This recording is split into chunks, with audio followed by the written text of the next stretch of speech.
for joining us here on 41 Action News today. Doctor, we wanted to know the latest number of COVID-19 patients the University of Kansas Health System has this morning. Can you bring us up to date? Yeah, so luckily for the last couple of weeks, we've had a very low census, which we are all happy about.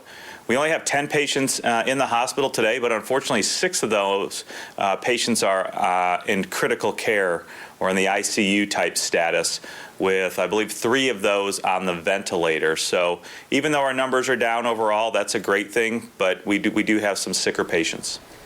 Doctor, I think one of the hardest things about this potentially has been the idea that we learn new things every day, and things are going to change. This has been a 3-month process already for the entire country, even longer for the world, but it's an illness. We're learning different things about this every day. Yesterday, a World Health Organization doctor said that the spread of COVID-19 by someone who is asymptomatic, that's another word we've learned about a lot over the last few months, could be rare. Can you explain this a little bit more for us? Because we've had to be careful about you may be transmitting and not knowing you're sick. What does that mean? Yeah, so I think we have to establish a couple things, and I apologize for going a little bit long, but so we have to establish that asymptomatic means no symptoms. Pre-symptomatic means that symptom before you have any symptoms. So what this physician said was that asymptomatic spread is very rare. Also, later on down in the article and in the interview, she said that, well, even people that think they have asymptomatic disease, meaning no symptoms at all, actually turn out to have mild disease. So I think we really have to get down into the details and understand that there are a lot of people, because they don't have the fever, cough, shortness of breath.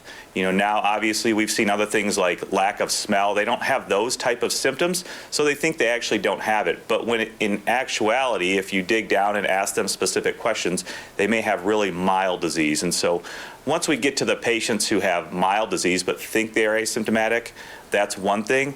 The people that are truly asymptomatic, there has been a range. Like you said, we are learning so much about this virus. I think what it is important to note, though, is that we know that you can have very high viral titers, meaning you can spread and have a lot of virus replication in your upper respiratory tract 1 to 2 days before you have any symptoms to 1 to 2 days after. And after that, the viral titer starts to go down. We also know that it can be detected up to 6 days prior to having any symptoms. So I think we really have to understand what truly asymptomatic is, but then as you get through the course of the disease, you may find that people actually did have symptoms. They were only mild. So that's very important to note. Doctor, I want to be careful with this next question about not assigning blame to anything, but with the way the world has changed just in the last 2 weeks with the protests, that has become a new worldwide event that everyone's paying attention to.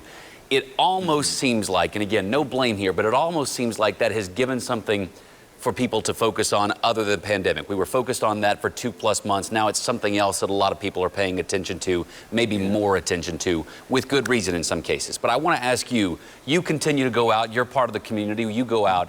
Does it feel to you like over the last couple of weeks people have started to think less or observe less about the pandemic because of the changes in our environment? Yeah, absolutely. I don't really necessarily feel it's because of the protests or the demonstrations. You know, there's certainly protesting and demonstrating for a just cause. We've always said, and it really came up when we were talking about masking and people don't want to wear masks. We said, well, we want you to have freedom of speech and go out and be able to protest and be out there, but do it in a safe way. Do it with a mask. Do it spread apart. I think more of what this is probably just the effects of the shutdown and the restrictions and people needing and wanting to get out. I think it's more of an effect of that rather than the protests and the just cause itself.